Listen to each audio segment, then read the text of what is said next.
Inside the shaking metal barrel was something terrifying, and it took two strong men just to lift it onto the table. The moment the lid was opened, the old professor's eyes widened in shock, because the creature inside looked incredibly ancient, and from its appearance alone, it was clearly no ordinary fish. The professor simply tried to put his hand into the tank, but in the very next second, the fish launched a vicious attack. At first everyone thought someone had released it on purpose, but the professor immediately dismissed that idea, because this wasn't just any piranha. It was a prehistoric piranha species that had gone extinct over 2 million years ago. These creatures weren't just aggressive, they also hunted in packs. Back in the prehistoric waters, even crocodiles would steer clear of them. They were the undisputed kings of the water. But these piranhas had supposedly gone extinct due to geological changes. So how could they suddenly show up now? Turns out just a few days ago, a small earthquake had hit the peaceful little town. It didn't seem like a big deal on the surface, but deep beneath the lake a crack had begun to open. Soon after, a massive whirlpool formed on the water's surface.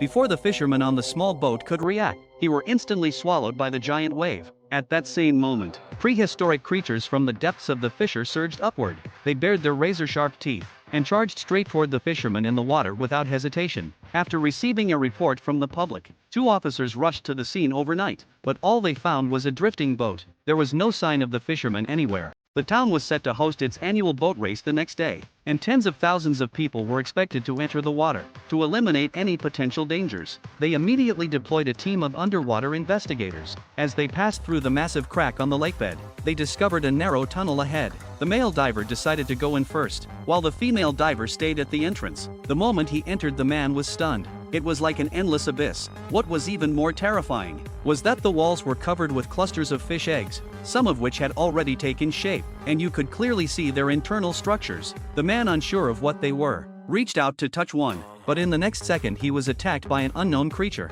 The man jumped in fear, quickly pulled out a flare and lit it, and the flames instantly revealed a horrifying sight. Before he could even react, countless piranhas swarmed toward him,